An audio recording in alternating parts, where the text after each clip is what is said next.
Baik, terima kasih yang berbahagia Ustaz. Dan hari ini manakah cuaca yang mungkin tak berapa mengizinkan, kita hanya ada 5 soalan. 5 soalan yang sangat panjang.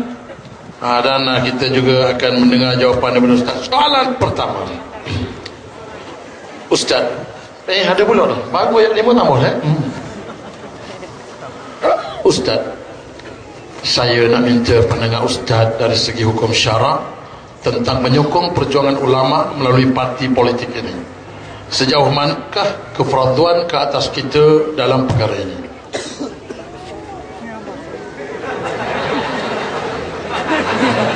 Ustaz ambil gambar Facebook.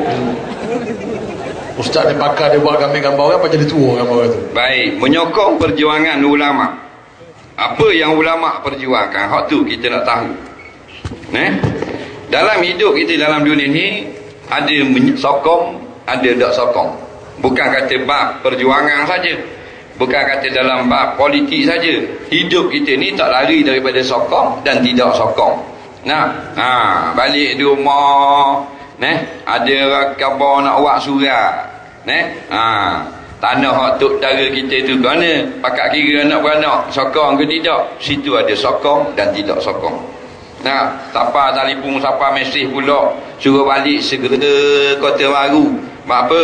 Toki nak nikah pula, jadi nak bincang cucu-cucu setuju ke tak. Ada sokong dan ada yang tidak menyokong. Maka hidup kita pernah dengan sokong dan tidak menyokong. Baik, dalam soalan yang telah ditanya tadi, apa yang kita lihat sekarang, ulama telah membentuk suatu jemaah. Yang jemaah itu bertujuan untuk menjadikan Islam itu berdaulat dalam negara. Sebab Islam hanya dijadikan sebagai agama rasmi, tetapi tidak diletakkan pada tempat yang sepatutnya. Negara yang ramainya umat Islam, yang asalnya milik orang Islam, tidak mempraktikkan Islam. Maka tugas para ulama mesti betul perkara ni. Apabila negeri umat Islam, apabila ramainya majoriti ni umat Islam duduk dalam sebuah negara tu, dan dia hak milik orang Islam dan tidak ditegakkan Islam, itu adalah benda munkar. Maka bila benda munkar, man ra'a minkum munkara falyughayyirhu biyadihi. Kalau ada benda munkar, wajib cegah dengan tangan. Maka ulama-ulama bangkit menubuhkan suatu jamaah untuk mencegah kemungkaran tersebut, iaitu Islam tidak ditaulatkan di Malaysia. Setelah berpuluh tahun memberi nasihat, tazkirah, pesanan, tegurang, tapi tidak dipedulikan, maka ulama membentuk satu jemaah, yang jemaah ini perlukan sokongan daripada orang Islam, matlamatnya untuk memenangkan Islam dalam negara, dalam segenap hal. Jadi wajib tak kita sokong? Itu yang pertama kita nak tahu. Allah kata fasalu ahla zikri in kuntum la ta'lamu. Hendaklah kamu tanya ulama kalau kamu tidak tahu. Dan bila tanya, bukan tanya hangguk saja, maka hendaklah kamu ikut. Maka telah sepakat ulama-ulama mengatakan bahawasanya sebuah negara itu wajib mendirikan hukum Islam, sama ada pemerintah dia terdiri daripada umara atau pemerintahnya itu adalah ulama sendiri. Tak ada kira siapa saja yang jadi pemerintah, wajib ditegakkan akan hukum Islam. Wa anikum bainan nas bima anzalallah. Allah kata, hendaklah kamu yang berkuasa menegakkan hukum antara manusia dengan apa yang diturunkan oleh Allah. Maka wajib atau tidak kita kena sokong ulama ni. Tengok ulama nak buat apa. Ulama ni dia nak ambil suatu maknanya sokongan-sokongan daripada rakyat dalam sebuah negara yang mempraktikkan sistem majoriti yang memberi kemenangan kuasa berdemokrasi. Maka wajiblah kita kalau makna memerlukan angkat tangan, memberi undi dengan angkat tangan. Dari mudahnya kalau kapung, kalau orang nak buat maknanya surau, dan satu pihak nak buat kelak malam, padahal tanahnya ada saja, maka semua orang yang bernama Islam wajib angkat tangan untuk menyokong golongan yang nak buat surau. Dan haram seorang pun yang bernama Islam mengangkat tangan untuk memberi sokongan nak buat kelak malam kerana perkara itu maksiat. Tapi yang peliknya, manusia ni ramai telah jadi bodoh, jadi bahlu. Sebab apa? Bila ulama bertingkah dengan orang-orang yang jahil, dia masuk belah orang-orang yang jahil. Ini hak pelik sekali.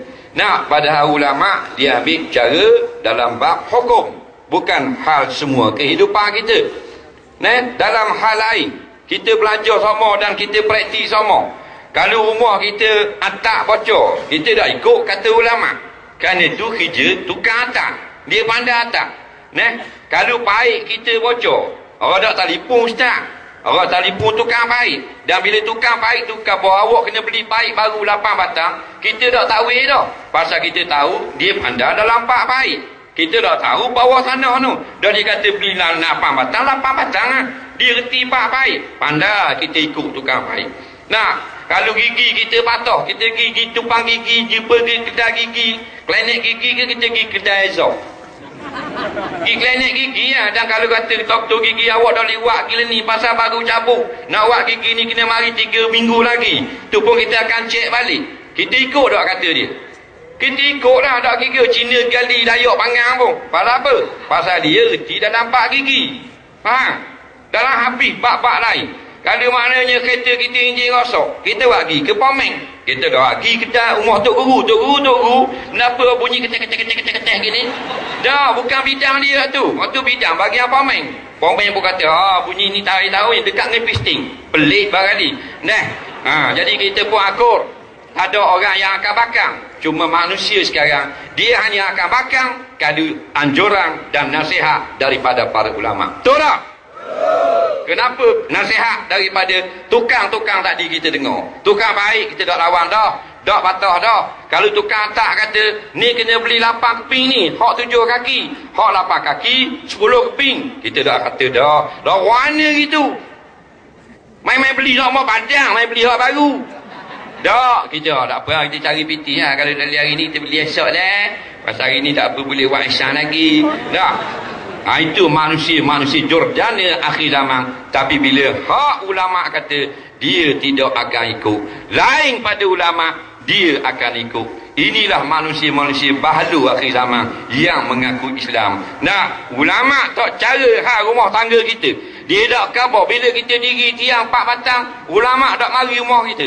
Ulama kata, "Hei, jangan awak 4 batang. Wak 6 batang." Tak, bukan tugas dia. Tugas dia menjaga akidah kita. Sekarang akidah kita sudah tergugat. Ulama-ulama memfatwakan dosa yang paling besar bagi umat Islam seluruh dunia sekarang ialah tidak berjihad, tidak berjuang, sehingga tertegaknya Islam dimartabatkan paling tinggi di dalam negara. Jadi wajib kita memberi sokongan kepada orang yang nak buat baik. Walau benda buat baik tu adalah kecil. Umpama dia nak piping seorang buta saja, nitah jalan, yang seorang lelaki kita tak payah piping lah, kita jack atas tekak biar keluling.